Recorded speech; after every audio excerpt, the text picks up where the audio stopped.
2010 பாட்டாளி மக்கள் கட்சி ஒரு கொள்கை முடிவோடு எந்த இடைத்தேர்தலும் கூட நாங்கள் போட்டியிட மாட்டோம் என்கின்ற கொள்கை முடிவெடுத்திருந்தார். அது 14 ஆண்டுகள் கழித்து அந்த கொள்கை முடிவை மாற்றிக்கொண்டு விக்கிரவாண்டி களத்திலே தேசிய ஜனநாயக கூட்டணி சார்பாக 14 ஆண்டுகள் கழித்து பாட்டாளி மக்கள் கட்சி இன்னைக்கு ஒரு இடைத்தேர்தலை சந்திக்கிறார். 14 ஆண்டுகள் பொறுத்திருந்து 2024 இடைத்தேர்தல், நம்ம மருத்துவரை எப்பவுமே சொல்லுவாங்க, இந்த இடைத்தேர்தல் என்பது ஒரு வேஸ்ட் ஆஃப் டைம். ஆளுங்கட்சிக்காரங்க யார் இருக்கிறாங்களோ அவங்க எம்எல்ஏ கொடுத்துட்டு போயிருங்க. காரணம், இடைத்தேர்தல் என்று சொன்னாலே அது பணம் தான். இடைத்தேர்தல் என்று சொன்னாலே மக்களை விலைக்கு வாங்கறதுக்கு முயற்சிப்பாங்க. இடைத்தேர்தல் என்று சொன்னாலே ஜனநாயகத்தை கேவலப்படுத்துவாங்க. அதனால் இடைத்தேர்தலில் போட்டியிடாமல் இருப்பது நல்லதுன்னு மருத்துவர் ஐயா சொன்னாங்க. ஆனா இன்னைக்கு மருத்துவர் ஐயா 14 ஆண்டுகள் கழித்து களத்துக்கு வர வேண்டிய காரணம் என்ன? காரணம், ஒரு ஆட்சி எப்படி இருக்கக்கூடாது என்பதற்கு உதாரணமாக ஒரு ஆட்சி இங்கே நடந்து கொண்டிருக்கிறார். எதற்காக மருத்துவர் ஐயா தன்னுடைய உயிரை கொடுத்து வாழ்ந்து கொண்டிருக்கின்றார்களோ, மது இருக்கக்கூடாது என்று வாழ்ந்து கொண்டிருக்கின்றார்களோ, அது ஆறாக ஓடிக்கொண்டிருக்கிறது.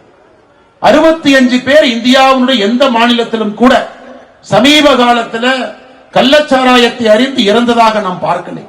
ஆனா தமிழகத்தில் 65 பேர் இறந்திருக்கிறாங்க. 23 பேருக்கு முழுவதுமாக கண் பார்வை இல்லை. இந்த அவலத்தை எல்லாம் பார்த்துக் கொண்டிருக்கின்றோம். எப்படி மருத்துவர் ஐயாவால் பொறுத்துக் கொண்டிருக்க முடியும்? அதையெல்லாம் தாண்டி மக்களுக்கு எதிரான ஒரு ஆட்சி இங்கே நடந்து கொண்டிருக்கிறது. அதை எப்படி கை கட்டி வேடிக்கை பார்ப்பது என்கின்ற ஒரே காரணத்திற்காக இன்னைக்கு தேசிய ஜனநாயக கூட்டணி சார்பாக பாட்டாளி மக்கள் கட்சி இங்கே களத்தில் இறங்கி நம்முடைய அன்பு தலைவர் சி அன்புமணி அவர்கள் நம்முடைய வேட்பாளராக நின்று கொண்டிருக்கின்றார்கள். இது ஆண்டவன் நமக்கு கொடுத்திருக்கக்கூடிய ஒரு வாய்ப்பு. அண்ணன் இன்னைக்கு சட்டமன்றத்துக்கு போறனால தமிழகத்துல ஆட்சி கவிழ்ந்துருமா? இல்லைங்க. சி அன்புமணி அண்ணன் அவர்கள் இன்னும் ஒரு 15 நாட்கள்ல சட்டமன்றத்துக்குள்ள போனா தமிழகத்தினுடைய அரசியல் வரலாறு மாறுமா? மாறும். இதற்காகத்தான் இந்த தேர்தல் ஒரு சரித்திர முக்கியத்துவம் வாய்ந்த ஒரு தேர்தல். இன்னைக்கு திமுக என்கின்ற இந்த கட்சி எப்படி ஆட்சி பண்றாங்க? இத சாமி விவேகானந்த் அவர்கள் பல ஆண்டுகளுக்கு முன்பு சொல்லி இருப்பார். ஒரு குரங்கு, அந்த குரங்கே தன்னிலை மறந்து இருக்கக்கூடிய ஒரு குரங்கு மரத்து மேல ஏறி இருக்கு.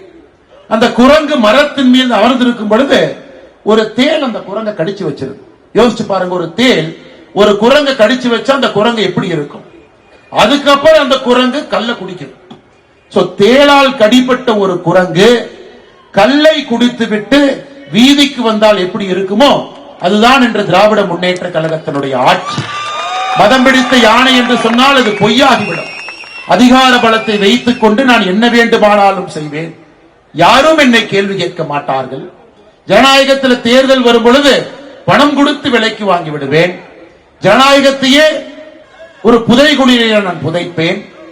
அப்படி இருக்கும் பொழுது மக்கள் என்னை பற்றி எப்படி பேசுவார் என்பதை இந்த 3 ஆண்டு காலமாக திமுக தன்னுடைய ஆட்சியில் நடத்தி கொண்டிருக்கின்றார்.